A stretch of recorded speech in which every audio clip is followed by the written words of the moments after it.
you reckon next month interest rates will go up? Oh, so let's get to the speculation part of this episode, shall we?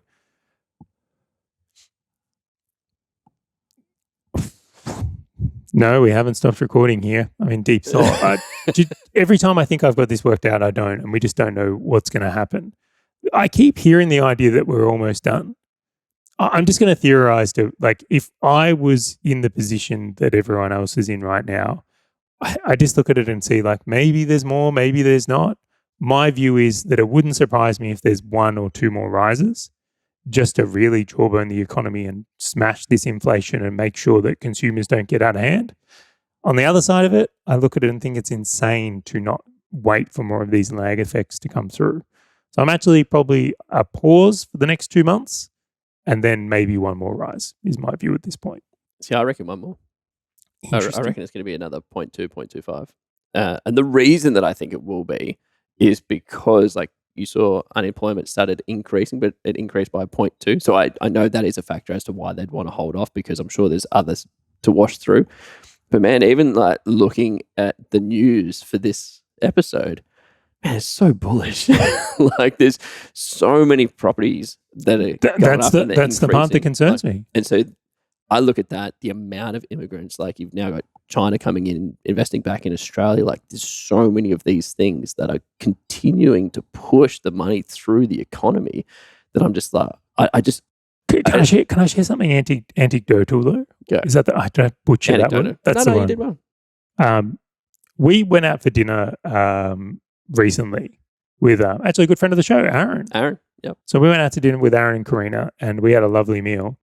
It was so easy to get a booking. Comparative to what it used to be, yeah. Yeah, like, have you noticed that there's like, and I know, I mean, I was very biased, I like my food, but I used to really have to be forward planned by like 2 weeks to get a reasonable booking at a restaurant. I am pretty much picking anywhere I want in Melbourne on the day and can get a table now. Like, and that's not universally true, I'm sure, but the places I like to go, I have noticed a substantial difference. I also, again, spoke to the guy who runs my local chicken shop.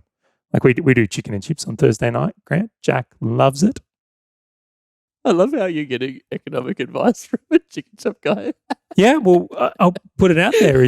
I asked him, have things changed for you? Like, because we've become friends. I mean, I see him once a week. Besties, yep. Yeah, we'll bring him on the podcast. It's good. I actually would. He's got interesting views. Yeah, good. But I'll say that from there. I've gone, have you noticed any changes? And he's like, absolutely.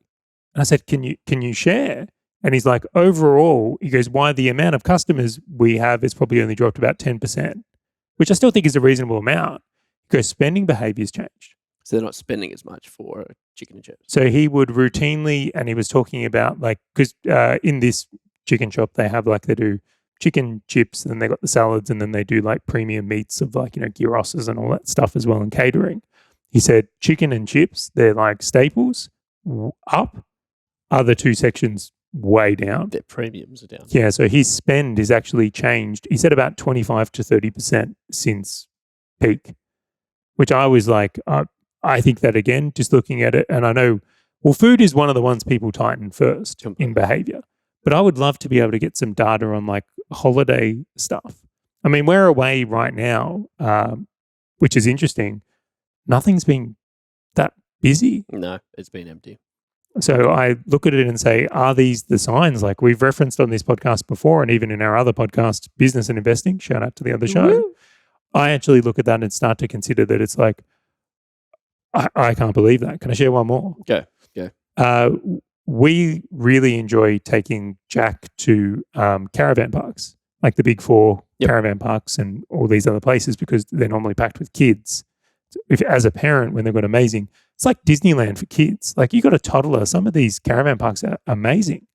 Now, normally, it's very difficult to get bookings in school holidays.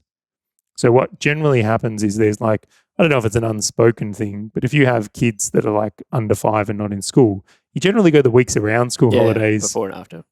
Totally. And you can also be able, there's more kids of that age there, which is good as well. Yep. I couldn't believe in some of the places, not far from where we are now, as a hint, I won't name it, but could get bookings in the school holidays easy. Multiple accommodation, type. So I do wonder if people are tightening their spend on holidays. I would love to know more of the data. And maybe we get this like on Webjet or something, like someone who's listed Yep. or is releasing it. But I suspect we will see that travel and food and stuff has had a very big stagnant versus completely decreasing. The belt tightening is going on, is my take. It was always funny when you talk to me about big four caravan parks. I always thought they were like four majors, like the banks. No, that's the brand. No, I know. Yeah, after you told me once, and I'm like, oh, Big Four. And I actually found out, that is the brand. I got it. But so my take here is like restaurants, easy bookings. Yep. Right. My local chicken shop guy, she does an amazing chicken. We should even just have an episode on his amazing chicken. But he's saying his revenue's down, customer behavior's down, me booking accommodation for the family down, and then even us for this weekend away. Like, dude, even on we played golf yesterday. Empty. It was great. But we enjoyed that, but in general, very Golf different. course, yep. Are you seeing anything antidote, like in business, in anything? Are you seeing anything that's having you saying there's a change? Yeah, so businesses, there's a serious compression. So I've seen businesses go through difficult times. They're not profiting like they used to. They're laying off staff and things like that. I live in the CBD of Melbourne, and like there's just not as many people at cafes. Like this cafe that I usually go to, lines used to be around the corner, and now I just get to like walk in and the line's like 3-4 people. And again, like these are anecdotal. Are they seasonal? I'm wondering at all. Potentially, but I look at it and I go, so things that I see, I'm like dropping. It's like the demand for things are decreasing, and this is going to have an impact on the businesses, which is what they were looking for. But the question in the back of my mind is this people being prudent and saving or skimping for the potential of something else to worsen or happen, aka maybe they're going to lose their job, or aka maybe things are going to get a little bit worse and they're just going to have to recalibrate, but they're still just sort of putting the nuts away just in case, right? So they're taking that money and they're putting it away versus they're still trying to spend it. It's just being allocated elsewhere, like food and utilities. And so I think that they're just squirreling the money away as opposed to it really having an impact to them. And that's what we're seeing, which is why I still think that they're going to have to increase. I don't think it's broken as of yet. And I'm still surprised that the breaking of some of the regional banks over in the US has not broken more of the global system. And so I think that all those other countries are still going to have to continue pushing until like bigger things like this. I just don't see that yet. Time will tell, and it is a fascinating thing to observe. Very, very fascinating thing to observe. On your properties, so every time you look at your property and you do a bit of a forecast and you go, oh, what about like the over-the-counter mortgage rate that I have to factor this in? What are you looking at now? So I was around like 7%, but now I'm bumping it up to like 7.5 and maybe even 8 to go, what's my new forecast potentially going to be worst case scenario? So that's an interesting question in itself. I had originally, when they first started raising rates, thought it would be near impossible for things to get to 7, and that was my number as well. For full transparency is I'm still cash flow positive at 7. Yep. So I'm not concerned if things get to 7. I've built my portfolio in a nature to do that. But I do wonder, has everyone else, and will prices fall if they do hit 7, and maybe there's some interesting opportunities to grab at that point. I am now working off the idea of 7 still. Because I actually think that's, again, this is opinion. I would hate for anyone to make financial decisions on this and potentially wreck themselves. So this is not financial advice. Well, the long-term average is 7. Yeah. So I go, well, if I'm on that, again, my opinion is the world has changed. I don't think 7 is going to be the average ongoing. I think it's actually going to be lower than that.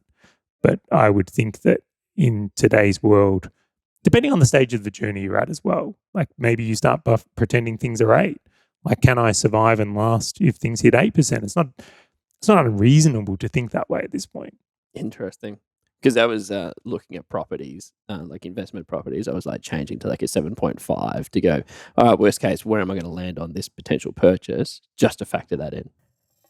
All right, fellow property investor.